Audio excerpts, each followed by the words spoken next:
They thought they were just scaring off a stray, laughing, mocking, even kicking him like it was all some sick joke. But what they didn't know, what they never saw coming, was that this dog was a trained canine, and when they crossed the line, they didn't just piss off a pet, they unleashed a storm. Before I tell you what happened next, can I ask you for one small favor? If you believe loyal protectors deserve to be remembered, tap that subscribe button. Most people just scroll past, but your one click could help this story reach someone who truly needs to believe that real heroes still exist. It was just another lazy afternoon in a quiet neighborhood. Kids rode bikes, sprinklers hissed, and dogs lounged in the sun. But down one shady street, something dark was brewing.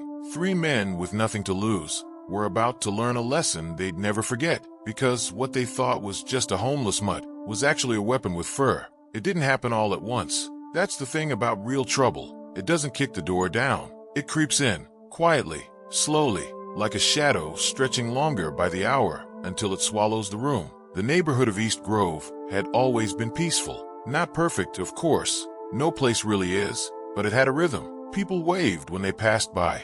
Kids played freely until the streetlights flickered on. Dogs barked at squirrels, not threats. But then little things started to change. At first, it was easy to ignore. One morning, a few people noticed that someone had kicked over the community trash bins. Garbage spilled across the sidewalk, soda cans rolling down the gutter. Annoying? Sure, but nothing serious. Someone shrugged and blamed raccoons. Another neighbor joked about teenagers being bored. But then, someone spray-painted a crude word on the side of the library drop box. Bright red, sloppy, angry. People frowned at it, mumbled that it wasn't like our neighborhood. The city sent someone to scrub it off, and life moved on until the glass was found. On a Thursday, around 6 a.m., Mr. Carlson went to walk his golden retriever, Scout. As they crossed the field behind the school, Scout yelped badly. Blood dripped from her paw. Mr. Carlson knelt down and found shards of beer bottles, smashed and half buried in the grass, hidden just enough to be dangerous. Someone had done it on purpose. Now people were paying attention. Over the next few weeks, things got worse. Subtle things. At first, a garden gate left open, a child's bicycle crushed near the alley, porch furniture flipped over in the night. Then, it started targeting animals. A soft-spoken woman named Dana, who lived in the corner house, found her cat, Muffin, shivering under a bush with a burn on her back. Someone had poured soda or acid, no one knew which. The vet tried to stay calm. Dana didn't. She cried in the waiting room for 2 hours. Another neighbor, Greg, a retired firefighter, came out one morning to find his dog, a gentle, 12-year-old Labrador named Murphy, covered in something sticky and rancid. It wasn't an accident. Someone had rubbed garbage and paint into Murphy's fur. He had to be shaved completely. He shook with fear for days. The worst part, no one ever saw who was doing it. It was like the violence came from shadows, just out of sight. Then came the whispers. People said they'd seen a group of men hanging around the back of the abandoned gas station. 3, sometimes 4, always laughing loudly, always smoking, always watching. They weren't from the area. No one knew their names, where they came from, or what they wanted. But their presence made the air feel heavier, like a thunderstorm waiting to happen. Some neighbors tried to talk to them, asked them if they needed help or a place to go. They got sarcasm in return. "You gonna feed me too, Grandma? Relax, it's just a dog. Why do you care about these mutts anyway?" Others tried to avoid them altogether. Mrs. Hanson, who lived with her 2 chihuahuas, started carrying pepper spray when she walked. She never used to. A teenager named Marcus began biking the long way around the park, just to avoid the station. He didn't say anything at first, but one night, his mother found him crying in his room. He told her the men had thrown a bottle at him and called him a freak. He was 12. One afternoon, someone finally called the police. The officer who arrived did his best, but with no footage, no direct threats, and no names, he couldn't do much. He spoke to the men briefly, told them to move along. They didn't. The next morning, someone found the officer's cruiser smeared with something foul. His windshield cracked. That's when people stopped calling the police. The neighborhood began to shrink in on itself. People stayed inside more. Dogs were walked only during daylight. Parents told their kids to come home earlier. Windows that used to be open were now locked tight. And that's when the dog appeared. No one saw where he came from. He wasn't small or cute or eager to be loved. He wasn't wagging his tail or chasing tennis balls. He was tall, broad, quiet, a German shepherd with sharp eyes and a deep scar across his left shoulder. People noticed him near the bus stop, or sometimes in front of the grocery store. Always silent, always still. He never begged, never barked. He just watched. Some said he looked haunted. Others said he looked trained. A few tried to feed him. He accepted it politely, but never stayed. If you tried to pet him, he backed away. Not fearful, just cautious. The kids started calling him Ghost. It fit. He was always there, but never close. Always present, but never predictable. And the strange thing was, the neighborhood started to feel a little safer again. Not because the trouble was gone, it wasn't, but because now, something was watching the shadows. It was a late Friday evening, when the trouble turned into something else. 3 men, the same ones neighbors had quietly dreaded, were standing near the old tennis courts, tossing empty bottles into the trees, and laughing about something. They saw Ghost lying near a bench, watching. One of them, the tallest, pointed and laughed. "There's that freak dog again. He's always just sitting there like he owns the place," said another. The third, younger, stepped forward. "But I can scare him off." He picked up a small rock, tossed it. It bounced near Ghost's paw. The dog didn't move. "See, Dummut doesn't even care." He picked up a bigger one, threw it harder. It struck Ghost on the side. A sharp thunk. Still, Ghost didn't move. He slowly turned his head and stared, not wildly, not aggressively, just directly, deeply. That stare unsettled the youngest man. The others egged him on. "Go on, get him, kick him or something, make him move." And that's exactly what he did. He stepped forward and kicked the dog, hard. Ghost's body shifted slightly from the force. He let out a low, deep sound, not pain, not fear. Warning. The man laughed and turned back to his friends. "See, just a big baby." But none of them noticed what was happening behind the old vending machine. Another dog, just as large, maybe bigger, was standing up, slowly, silently. Another German shepherd, and he wasn't watching anymore. He was ready, but they didn't see him.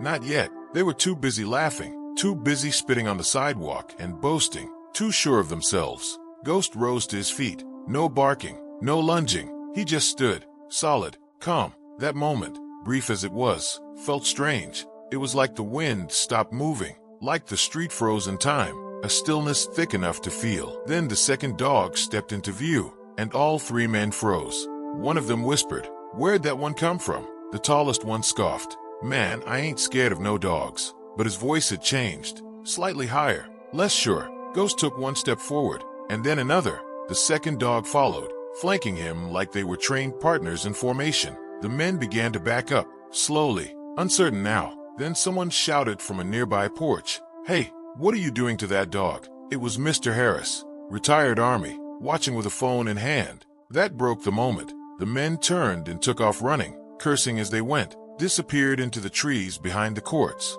Ghost and the other shepherd stood still for a while. Then, just as calmly as they had appeared, they turned and walked away. That night, every single person in the neighborhood had heard the story. Some watched the video that Mr. Harris posted online. Short, blurry, but powerful. The neighborhood started talking again. Who were these dogs? Where did they come from? Were they strays? Were they trained? The next day, 2 more families left out food and water near the benches. Neither dog came to eat, but that night, both bowls were empty. No barking, no chewing, just gone. Over the following week, more sightings came in. Someone saw them patrolling near the school. Another spotted them walking side by side near the gas station. A third saw them standing near a tree, just watching the park, unmoving for nearly 20 minutes. But the best part? No more trash was knocked over. No more bottles thrown. The shadows began to back off. It was like something had changed, like the predators had sensed another presence, and weren't so bold anymore.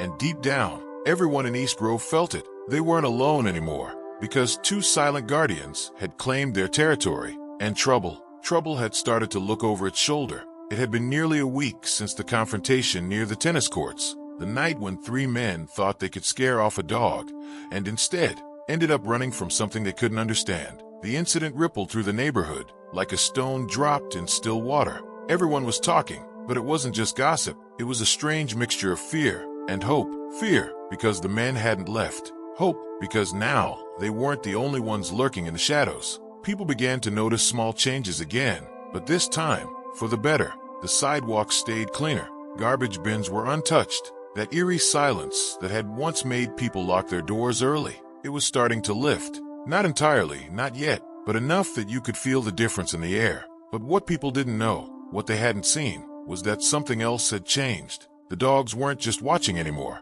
They were preparing. Every night, just after sundown, the two German shepherds would vanish from view. They were never seen entering a home, never seen curling up on someone's porch, but they were always there, somewhere waiting. Ghost, the original watcher, had become more active. His movements were more deliberate now, more strategic. He began circling the neighborhood at consistent intervals. Same route, same timing, like a soldier on patrol. The second dog, later nicknamed Shadow by a few kids, was harder to follow. He stayed farther back, kept to alleyways, rooftops, and trees. But if you looked closely, if you really paid attention, you could feel his presence. He was backup. Together, they operated like a unit. Not wild, not reactive, tactical, which made people ask the same question over and over again. Where did these dogs come from? Mrs. Chun, who worked for animal control, tried to skin Ghost with a chip reader when he paused by her garden. Nothing, no ID, no collar, no tattoo. But the way he moved,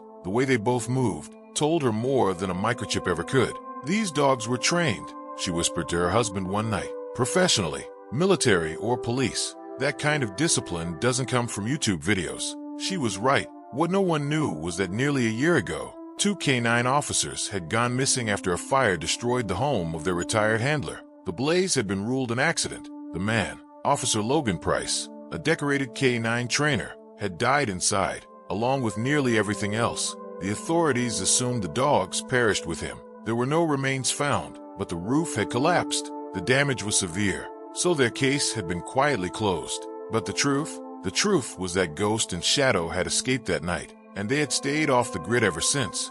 Back in East Grove, something was building. You could feel it, the calm before something bigger. The three men who had tried to scare off Ghost hadn't disappeared. If anything, they were angrier now. They felt humiliated, laughed at, outmaneuvered, not by cops, not by neighbors, but by dogs. That kind of embarrassment doesn't sit well with people like them. They wanted revenge, and late one Friday night, they decided to get it. It started with bait. They lured a stray cat using pieces of chicken near the dumpsters behind the gas station. The cat was small, scrappy, and clearly starving. Once it got close enough, they grabbed it, roughly, no care, no hesitation. The screams it let out echoed across the lot. They didn't care. They tied a rope around its torso, attached it to the fence, and began laughing as it tried to run. It couldn't. The rope jerked it back each time. They lit matches, tossed them nearby. Not directly at it, not yet. They knew someone might be watching. They wanted to draw the dogs out. This wasn't just cruelty.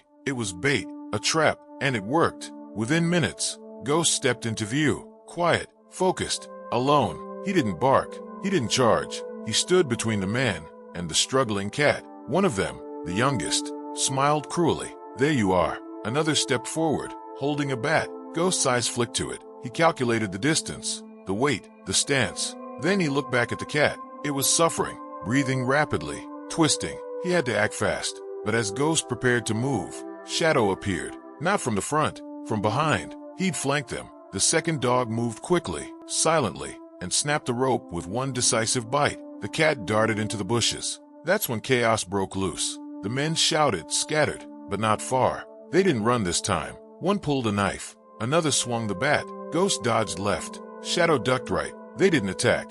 They disarmed. Ghost lunged low, catching the bat mid-swing and yanking it from the man's hand before backing off again. Shadow circled wide, forcing the knife holder to turn, exposing his side to Ghost. A tactic, trained. It was over in less than 40 seconds. Two of the men were down, not seriously hurt, just rattled, disarmed, disgraced. The third ran, fast, and Ghost let him go, because the message had been sent. By morning, the story was everywhere again, but this time, the evidence was overwhelming. A teenager, filming from the rooftop of his apartment nearby, had captured the whole thing. The abuse, the ambush, the dog's movements, their precision. Within hours, the video had over 500,000 views. People weren't just calling them heroes anymore. They were calling them protectors. The local news picked up the story. Reporters called it the rise of the guardian dogs. Headlines like, "Trained K9's Safe Cat, Take Down Abusers Again."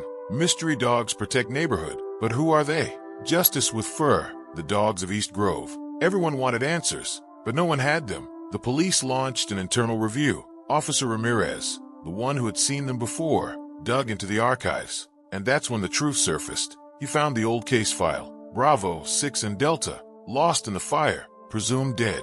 He compared their descriptions, their behavior, their scars. It matched 100%. He called the K9 unit's former supervisor. The man listened to the story, and then he whispered, "If those two are still out there, we never lost them." They just kept working.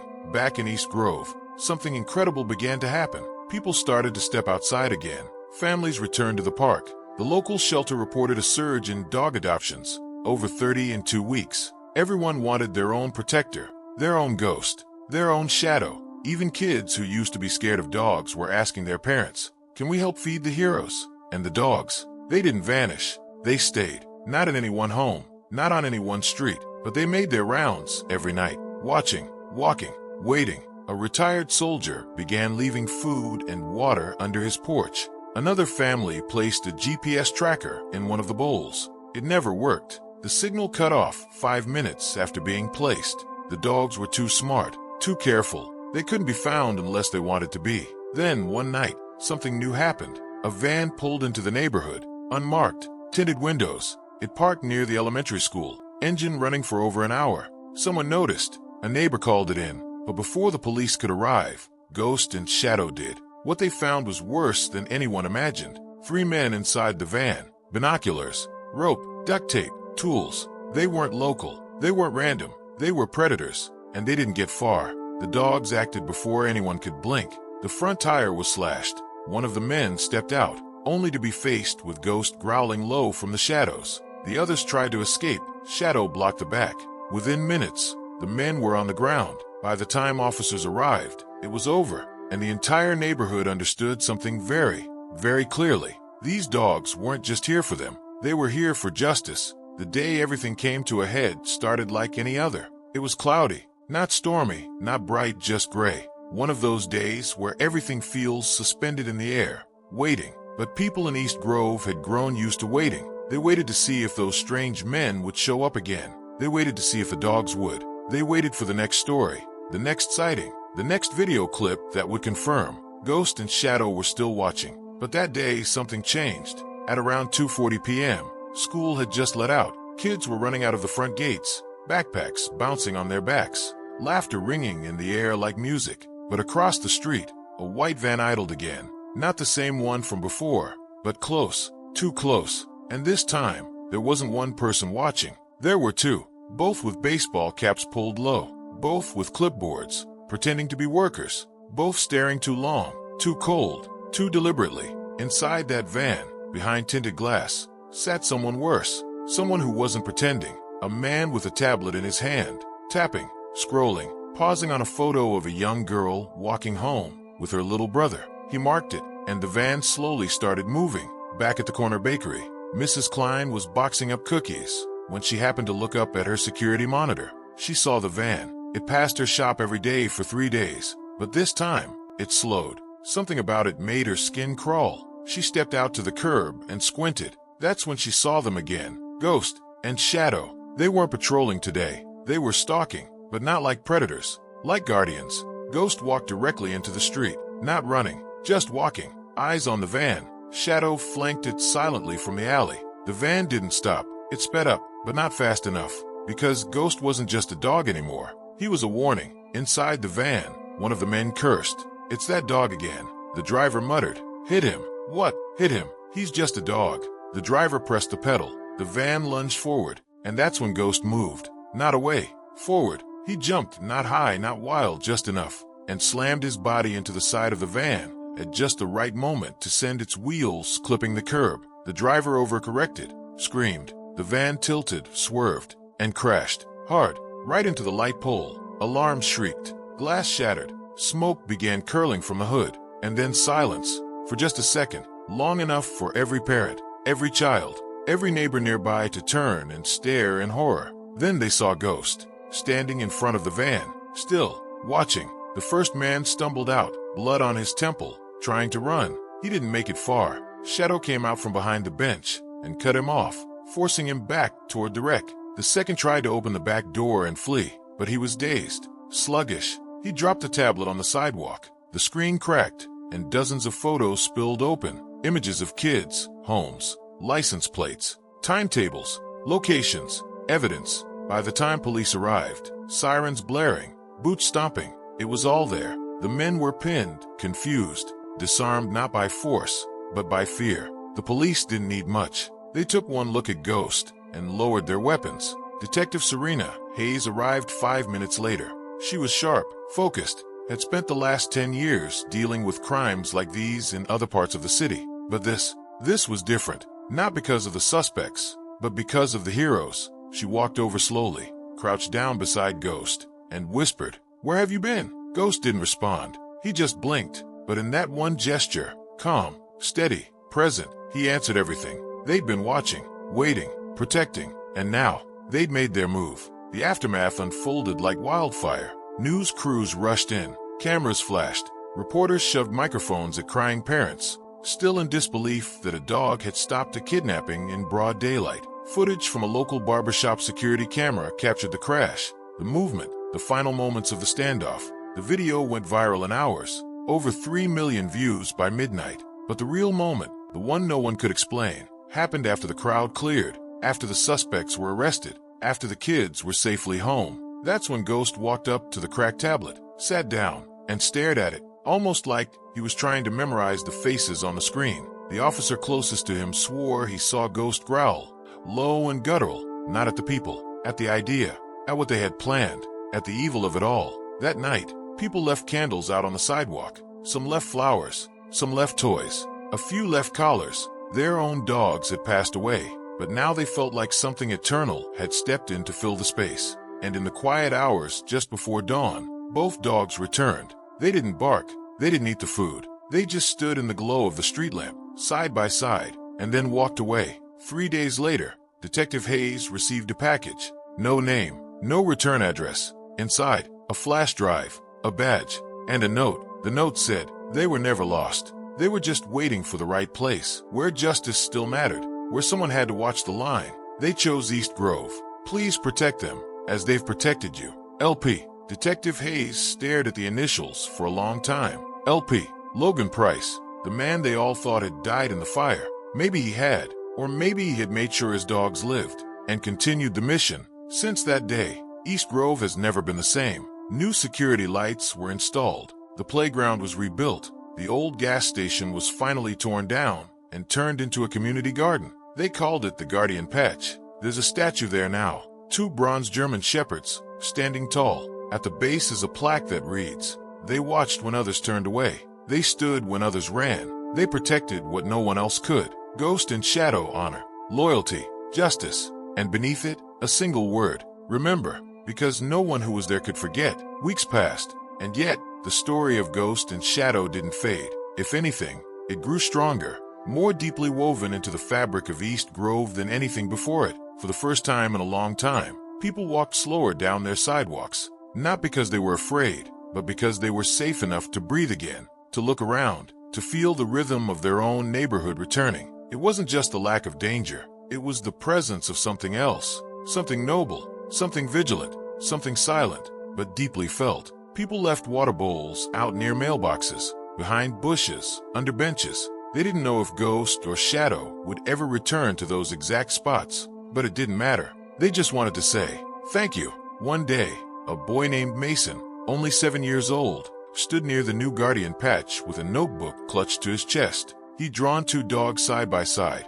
One had a small scar on his shoulder. The other had sharper ears and darker fur. At the bottom, in red crayon, he had written, "Dear Ghost and Shadow, / and thank you for keeping my sister safe. / and you are the bravest dogs in the world. / and I want to be like you when I grow up." He taped it to the base of the statue. 3 days later, it was gone. But in its place, a single paw print, smudged in dirt, right on the concrete beneath it. That was enough. People kept telling their stories. Mrs. Alvarez, the widow who lived on Maple Lane, said she saw Shadow sleeping under her fig tree one night during a thunderstorm, not trembling, just resting, eyes half open, ears alert. She said it made her feel protected for the first time since her husband died. "I think he knew I was alone," she told her neighbor. "He just sat there all night. I didn't sleep, but I wasn't scared." At the local high school, a new program was started, Canine Heroes, a club for kids to learn about dog training, responsibility, and the true meaning of guardianship.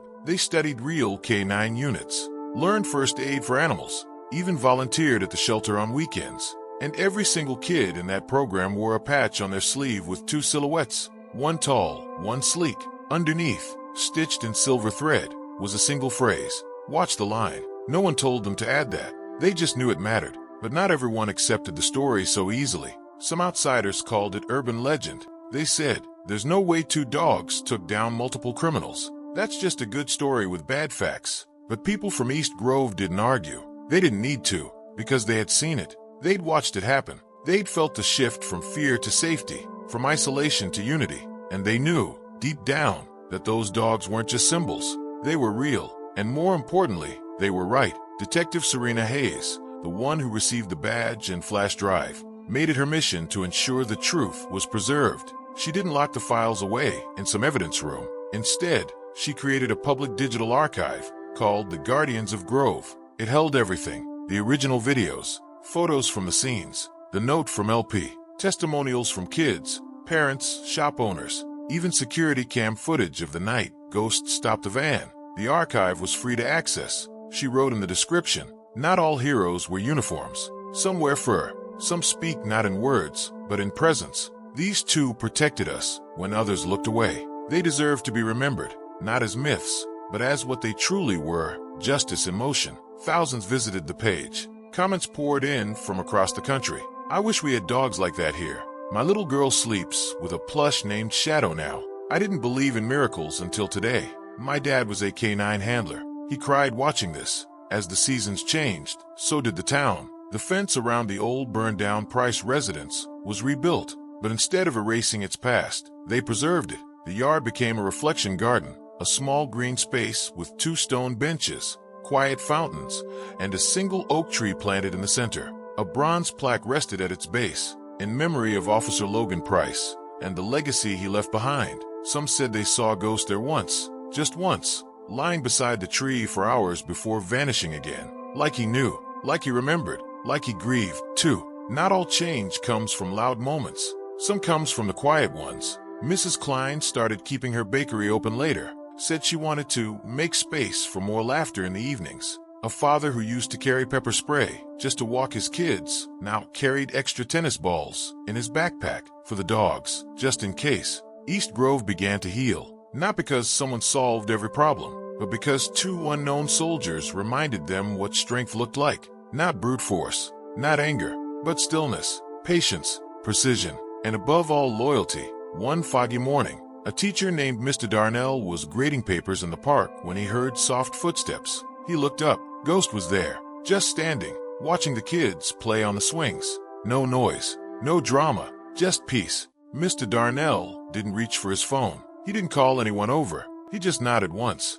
and Ghost nodded back, and then turned away, fading into the mist like he was never there at all. Shadow was last seen a few weeks later, near the edge of town by the railway tracks. He sat on the platform for almost 2 hours. Then, as the train approached, he turned away and walked back toward East Grove, like he was guarding the perimeter, watching the line. Some nights, when it's quiet and the wind is just right, people swear they hear soft footsteps along the fence line, a rustle in the grass, a flicker of movement behind the trees. Not scary, comforting, like something is still watching, still protecting, still here. Today, East Grove isn't perfect, but no town is. The difference is, they know someone's got their back, even if you can't see them, even if they don't stay in one place, even if they never come when called, because some guardians don't need praise. They don't need treats or trophies. They don't even need a home.